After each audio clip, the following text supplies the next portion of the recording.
yes, when someone offers to tell me the things that I need to hear versus what I want to hear, my immediate reaction is, please, tell me, because I know that that's going to help me get better. But there's a difference between me wanting to hear things that I need to hear and me wanting to hear things that I don't want to hear. Welcome to the Value Factory Podcast, brought to you by OneAccord. We're all about helping businesses thrive and grow through leadership, strategy, and meaningful impact. Now, whether you're a seasoned executive or just starting out, our goal is to provide insights and inspiration to help you navigate your journey. Thanks for tuning in.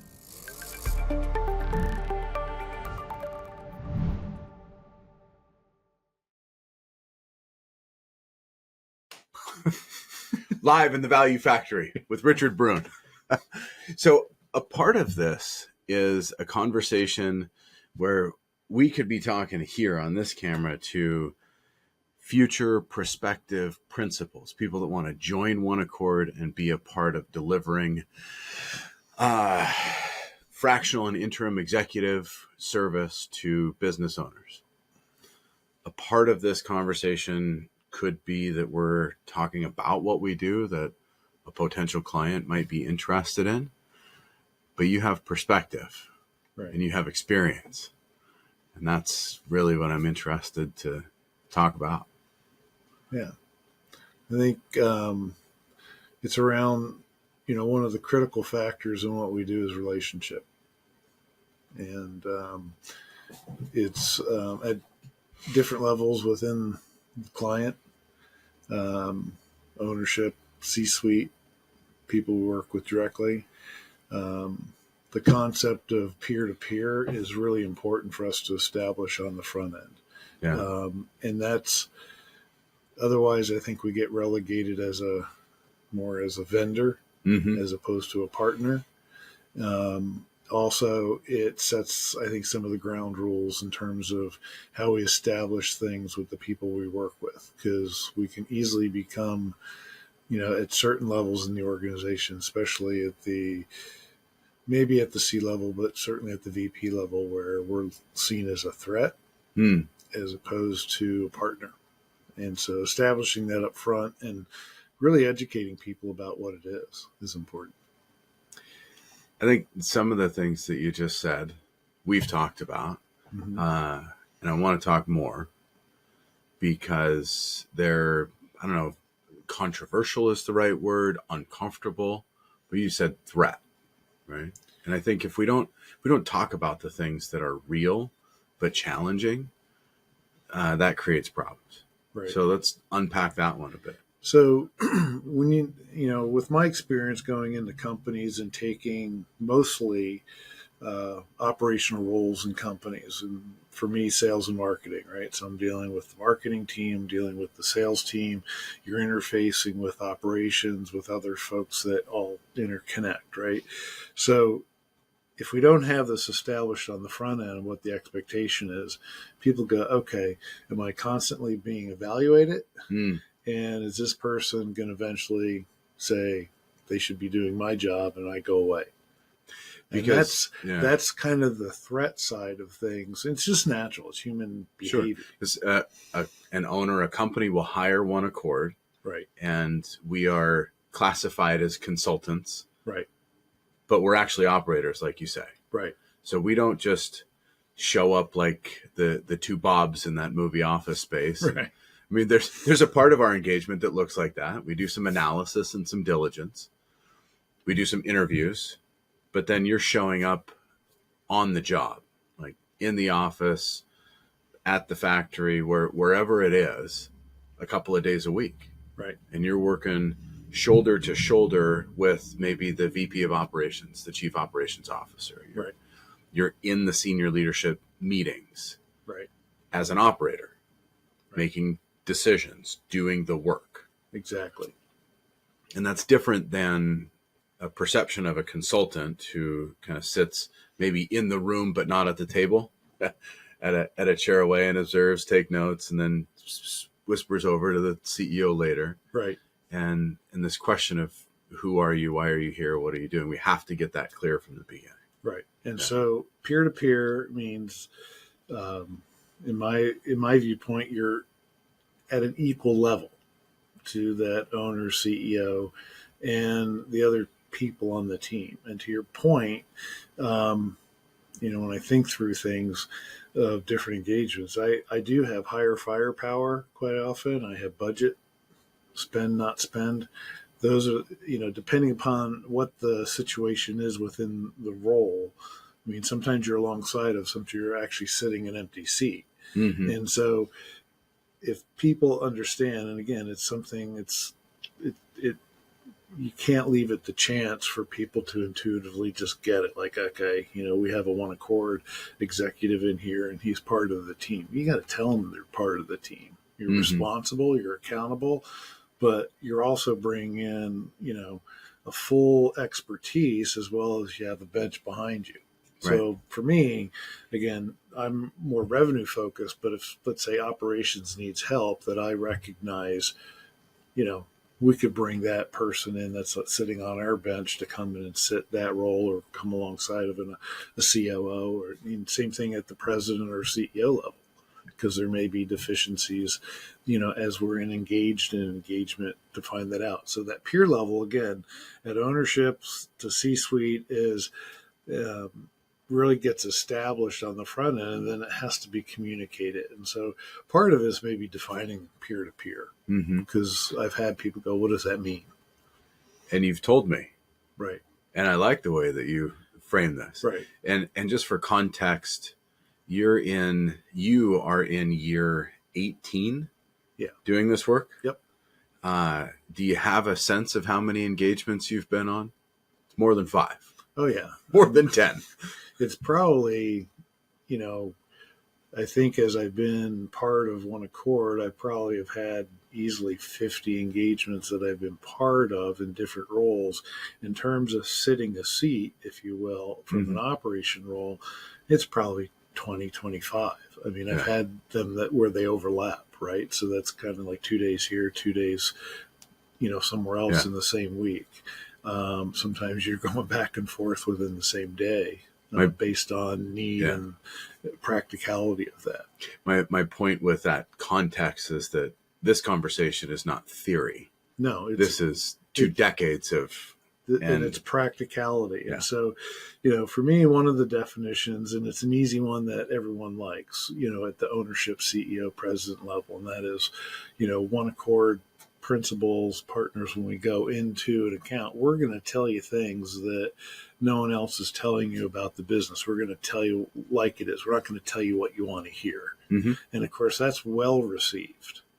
And even to some degree, you can take that into other relationships. So you're telling people, your peers, if you will, I guess from an org chart standpoint. So if I'm the VP of sales and I'm working with the VP of marketing, I'm going to tell VP of marketing the reality of things, not what I think they want to hear, because it's our perspective. We bring 4 things to the client they don't have. We bring our perspective, we bring objectivity, we bring focus and experience. And focus is simply speed to market. See something, say something, do something about it. And so that's what we're there to do. And so it plays all different ways to the benefit. Now, the other definition that I'll give owners and CEOs is we're probably going to tell you things at times that you don't want to hear, which could be, to the point where, nobody's told somebody before they have, as an example, foul mouth, and what's the repercussion of that throughout, or, their leader's actions or an owner's actions has, things that don't really sit well downstream culturally within the company, and they're just not aware of it. So it brings kind of a whole different emotional intelligence. So I put myself in the CEO chair because I am, right? I mean, and I think, yes, when someone offers to tell me the things that I need to hear versus what I want to hear, my immediate reaction is, please, tell me. because I know that that's going to help me get better. But there's a difference between me wanting to hear things that I need to hear and me wanting to hear things that I don't want to hear. Tracking with me through that? Yeah. Yeah. I think you framed this. We were talking last week or the week, anyhow, recently. How do you say that? Because when you said it to me, I was like, yeah, I get it. Right. Well, it's interesting because, I mean, with our values of absolute truth and compassion and delivering and service, the hardest one is delivering, with compassion. Because I believe our own human nature is we don't want to hear what we don't want to hear. Right. Nobody wants to, and it's interesting because a lot of leaders will put out a great idea, right? They don't want to hear, maybe the other side of what's maybe may not work, right? Or it, some of the, what's the right word I'm looking for? Sort of the counter side of that. Right. They just kind of want to, have it press forward and be taken care of. And typically within teams, that doesn't, people don't talk that way. They're like, okay, Nick, CEO, said this, and I have some thoughts in it, but do they feel comfortable saying it? And this is a nuanced issue. It's a nuanced topic. I think the entrepreneur at heart knows that sometimes, so I'll just say, I know sometimes I have a vision and I have to drive. I have to push. And there's 25 people on our team, and I might be the only one that sees it clearly, and I have to push for that thing because it's my idea. Right. And then the dichotomy, the other side of this is if I'm pushing on something that there's no acceptance of, or that's just wrong or off in the market, if no one's going to tell me, hey, that's not going to work, or hey, there's a flaw in your hypothesis here, if nobody tells me that, I'll push forward into something that will it'll have bad results. But if I resign myself to always getting consensus and always bringing people along and always doing what other people want, I have a fear and almost a knowledge that nothing's going to get done. That's the dichotomy. That's the position I find myself in as the CEO. Right. So if I put that on the table, you've got 18 years experience. You've done direct work in dozens of organizations. What do you say to me? Well, so that's where I come back to in our context in our conversation just recently was this is what needs to be established up front. I mean, if I can't exercise my objectivity as a OneAccord principal partner in an engagement and be able to maybe push back and in this case, it's really not challenging, but it's checking in with a direction that, in this case, CEO wants to go, right? With some objectivity in that moment, right? To say, oh yeah, that's something I haven't thought of, or, maybe there's an answer to it. At least it's on the table and it gets handled, but it's setting that up front so that the expectation is there. Again, kind of owner, C-suite, CEO, president, whatever, but then also within the team. And this is what allows for successful engagements, in my opinion. Where the challenges in engagements is when that's really not established. So the question then becomes a little bit, who owns that in our structure, right? Because we have client account managers and client success managers, and they are overseeing the overall engagement and relationship, but then is it established with those that are doing the delivery? Yeah. Because the other part to that is I'd get into more of a coaching role, and I can share that thought with you as well. The ideal The way I see it is that we are establishing that expectation even before someone considers hiring us. Yep. So we have to be really clear in our marketing, our messaging, our everything that we're doing. If you are a prospective client of OneAccord, listen, Rich, this is how we operate. Right. If that is not what you're looking for, let me introduce you to somebody else. Right. Because this is how we operate. So that's number one. Yep. Then we will put together a scope of work, and that needs to be reiterated in the scope of work. So this is how we're showing up. Then the principal or consultant is in, they're in as the VP of sales. That person, you need to show up that way. It needs to be reinforced that way. Right. Our client success manager, who's checking in with the owner and ensuring that everything is progressing according to scope, needs to reinforce this. So it's from start to finish, that expectation has to be communicated and reinforced. Right. That would be the way I would. Yeah.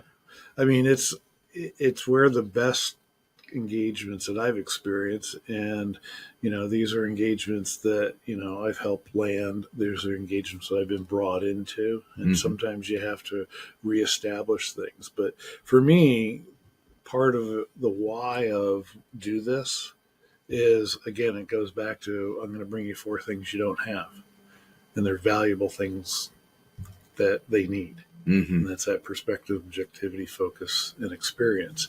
And you want to leverage those and maximize those, both on the OneAccord side going in, but as a client, they need to want that, right? They want everything they can get. I mean, they're paying us for it. Yeah. Right. I've had owners and CEOs say, don't want that. Like, I just want, I want you to kind of be a cog in the wheel. It's like, well, go hire someone or go find a vendor that will sit there and do that for you and be subordinate in their role, as opposed to proactive and driving force, because we influence not just the roles that we do, we influence going into other departments. Like, I can be, because at the end of the day, OneAccord is a resource for that client. And the firm as a whole is a resource to the owner, to the business. Yeah. Well, or individually, when a principal goes in, we're a resource. We need to be viewed as a resource. And managing around scope creep is an issue, but at the same time, if the marketing guy, and I relate to this, needs my help, it's not in my scope, I'm focused on sales, I'm not going to not lend them best practice or ideas or input or what have you. As would any head of sales that has a peer that is the head of marketing. Right.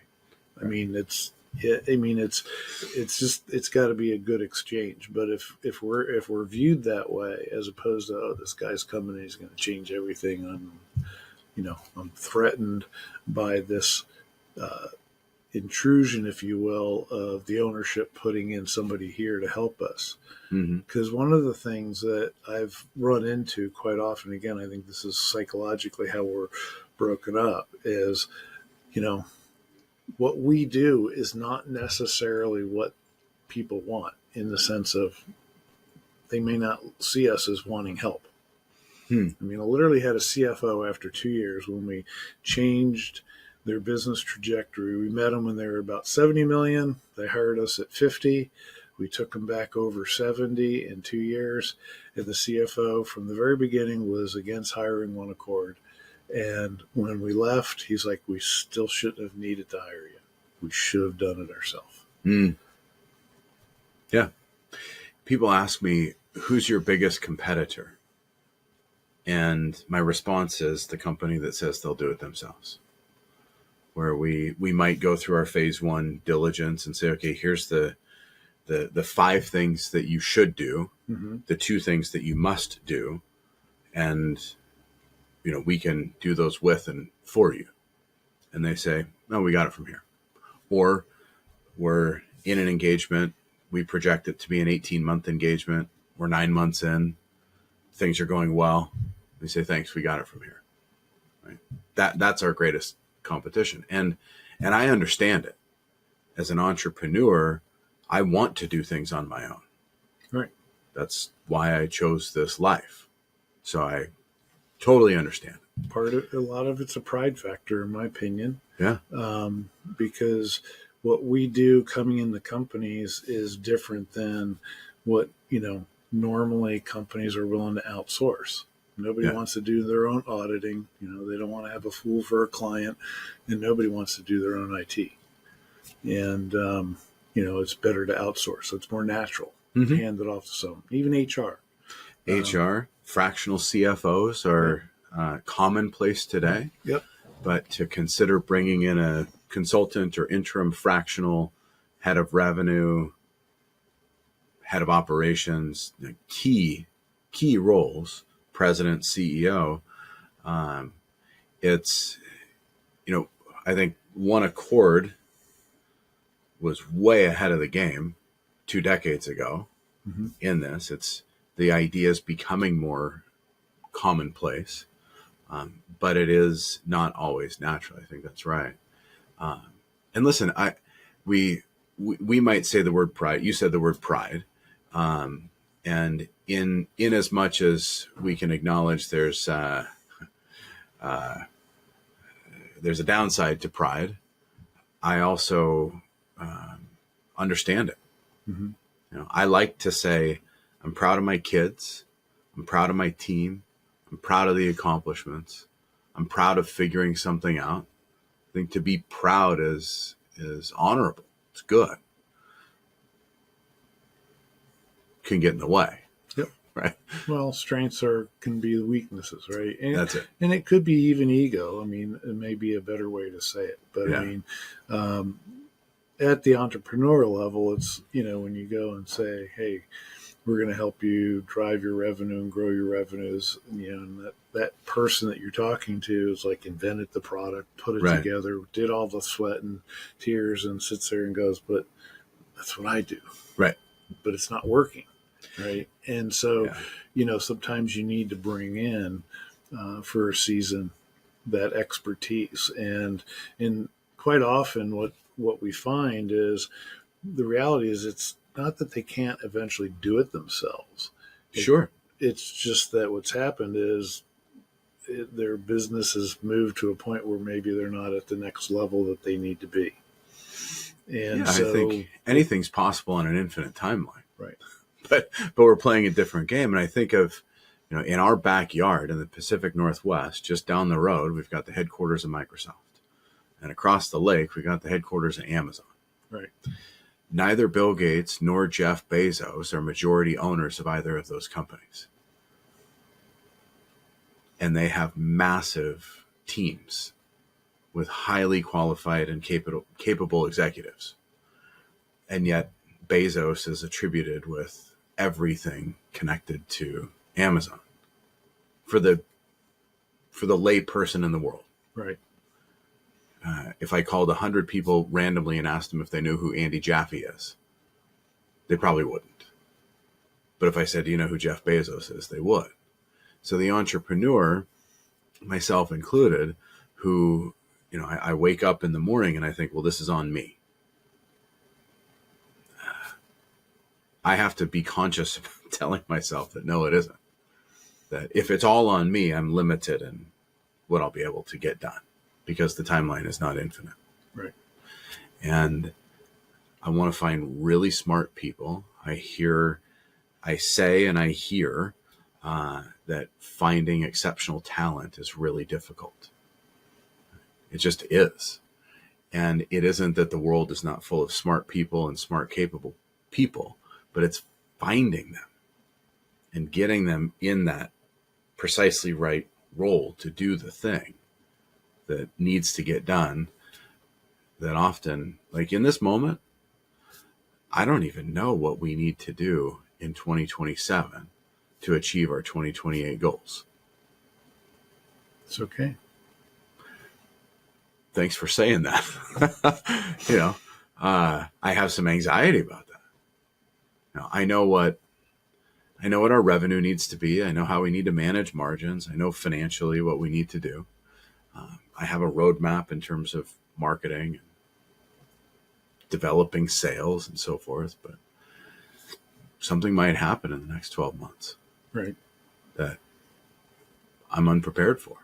But if you have the right people in place, or one way to vet that out a little bit is from a leadership standpoint, is to put that task to your team. And so in closely held, especially family businesses, the tendency that I see is for, and you see this especially when there's multiple family members in a business. And I'm thinking of a specific example where, the typical leadership is, here's a problem, here's my answer to solve it. And, the team's in the room. And as I always tell people, it's like, don't give them the answer, give them the problem. Because as soon as you give them the answer, everybody's brain turns off. In this case, would say, how do we make Nick's plan work? Yeah. Right? Where instead of, saying, hey, here's the problem, let's either discuss what some solutions are or give it some thought and come back with some answers. Yeah. Because more than likely, you're probably going to hear a lot of what you're thinking, or that leader will hear what they're thinking. But it also may come back even better. Mm-hmm. That answer or plan to go forward is even better than what you had in mind, because now everybody's thinking of, how do I solve the problem? Now, how do I make the CEO or the owner's plan work? Yeah. And intertwined in here is that notion of someone with the talent, experience, skill to tell me what I don't know, tell me what I need to hear, not just validate whatever it is I've said. Right. I think for the entrepreneur and in the journey that I can just connect into, when you start at zero, every idea is mine, and the responsibility for implementation and execution is mine. And then at some point, there are people that I hire and I tell them to execute on my ideas. Right. The employees and the vendors. Right? And then at some point, I can't handle making all the decisions and coming up with everything. So I hire a higher level employee or a higher level vendor who's got some experience, but I'm still directing them.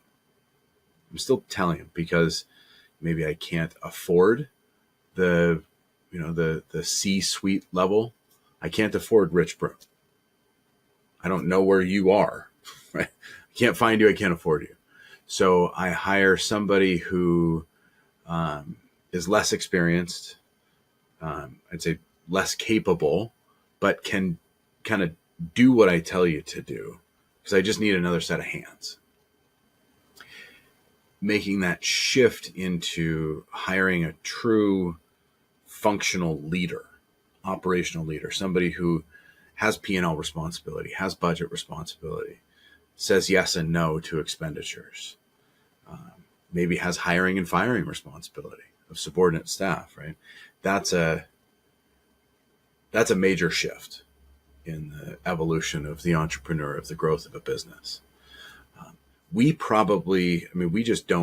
Our model doesn't fit for any company below that shift that hasn't had that executive in that level of a role. Would you agree?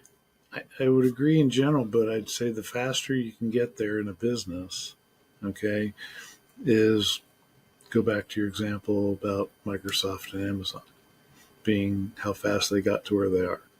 So, because that's where the scalability comes in a business. So I would argue that OneAccord coming into a mid-sized business may be the only person they're bringing in with that type of skill set. And it's the ability there is to, example it and show it.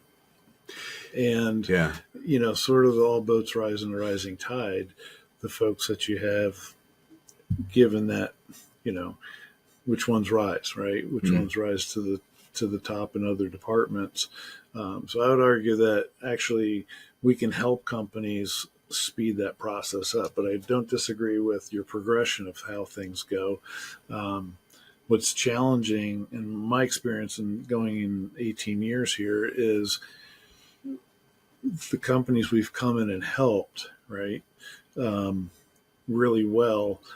That's why we're so successful, because it tasks everybody. So, as an example, and this goes to the company that they hired us at 50, we took them back up over 70. The role that we actually went in and it was just, I don't think I had a title. I mean, I had a marketing guy there, we had a sales guy there, we had operations, we had the factory folks or the processing folks, and all the other key players. But one of the things that was dramatic within the first 90 days was being in their executive meetings and getting everybody to talk together. Like, I mean, operations never had a view of the funnel, sales funnel, or the opportunities. They just kind of like when they landed them, that's when they found out about them, not ahead of time. So just that, and this is a 75-year-old company, okay? At one point it was entrepreneurial, right? But it's more mature at this point in a decline. But I remember bringing in McDonald's was the client that we brought in, and it's like with a sales funnel and the operations guy going, wow, this is the first time I've ever seen what sales is working on. And the comment was, I love what's in here for McDonald's, but we can't produce what they're looking for. But we can give them something else that we have more than enough of. So knowing that proactively, we went back out and changed the spec at McDonald's to what we could provide them. And, you know, that's one thing that would have never happened if they left the status quo in place. I'm thinking and again, that's a little outside of the entrepreneurial example because it was well established, but those stories, you know, by the dozen are there for those medium-sized companies as well that are trying to, you know, how do I afford? How do you not afford it when it's dramatic?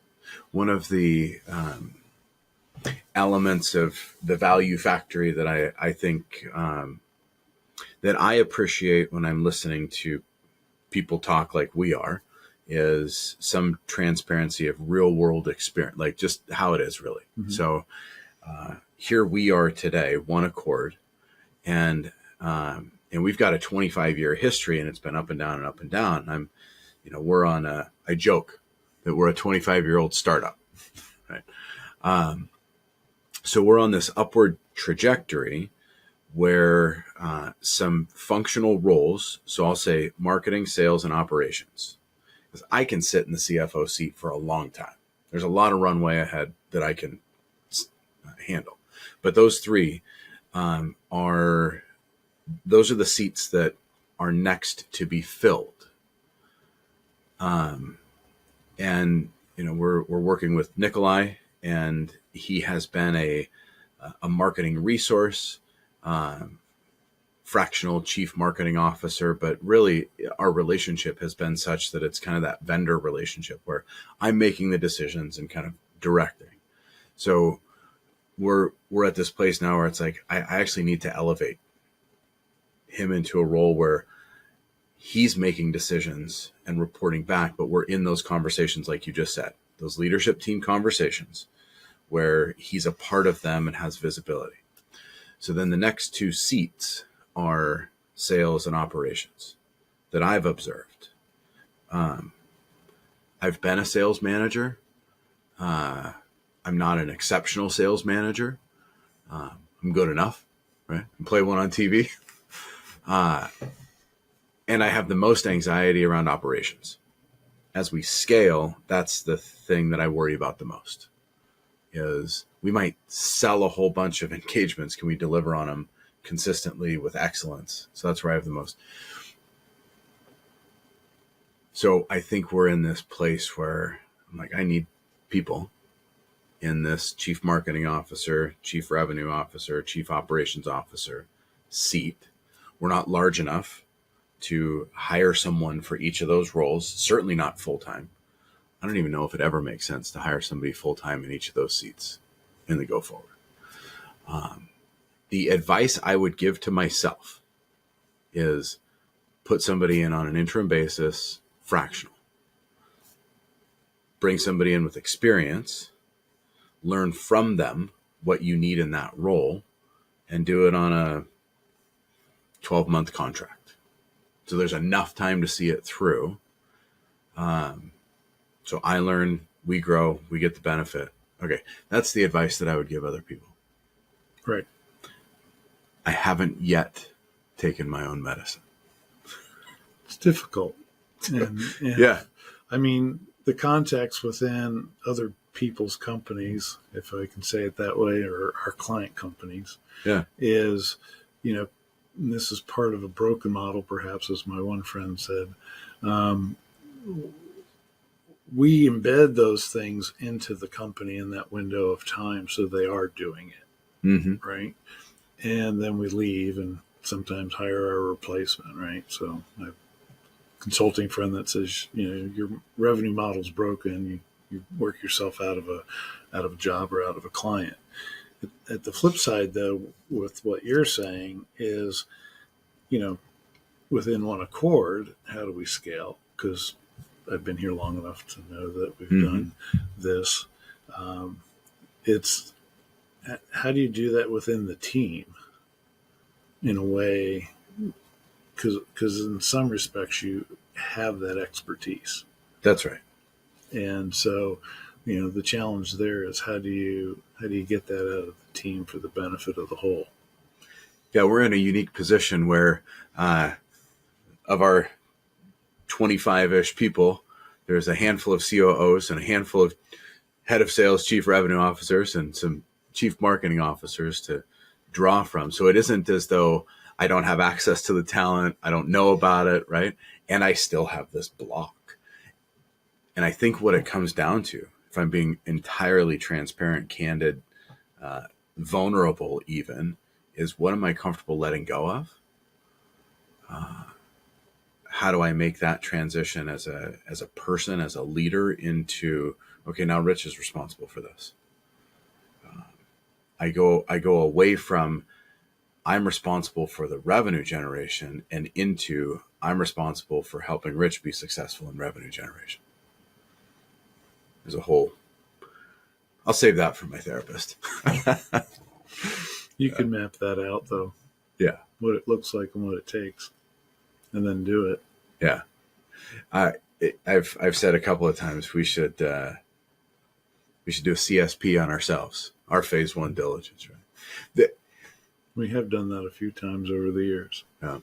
This is a total sidebar, probably will be edited out. But yesterday in our online community, this is pretty cool. Our OneAccord online community, we've got like 120 people that are signed up now. These are independent consultants across the country that hang out for an hour on Wednesday. And one of the members of the community does pre-employment screening for executives. So, $100 million manufacturing company is looking at some CEO candidates. Lauren would take the candidates through their assessments and then present to, the board of directors. Here's what we found on these candidates, right? And I said, wow, that's really fascinating. The best way for you to tell the community about what you do is to just do one on me. So I went through a battery of tests. It was a Saturday morning. I think I spent 4 hours filling out a half a dozen different assessments. She said it was more than they usually do, like all of them. But then she interviewed me also for an hour and compiled all of her observations. And then yesterday in our community meeting, she delivered it to me and I hadn't seen the results. This was, somebody typed in the chat, Nick, you look nervous. Yeah, I am. But here was the thing. About halfway through, I said, I'm hearing things from Lauren that everybody already knows about me.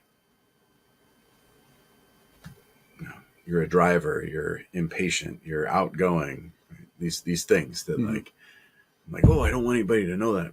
Everybody knows that about me Right. already, right? Um, and so I don't know. This connected into the I need to talk to my therapist about what's going to get us. I'm holding us back, right? But it was the revelation that came from that experience for me was everybody in this company knows who I am. I can't hide myself, Right. right?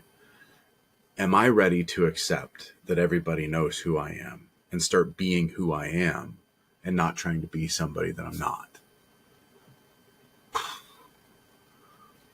So that's an eye opener, but it makes me kind of bringing it back around to our original conversation, though. It's like when we assess a company, right? I always tell people, tell those owners or whomever, it's like you may not hear anything exactly new, Yeah, but what you'll hear it is in an organized format. right, And then the recommendations are going to be prioritized and laid out in a clear roadmap, which today that doesn't exist. right. I mean, I think in my 18 years, probably the biggest thing an owner found out was that um, his wife wanted him to sell the business and hadn't talked to him about it.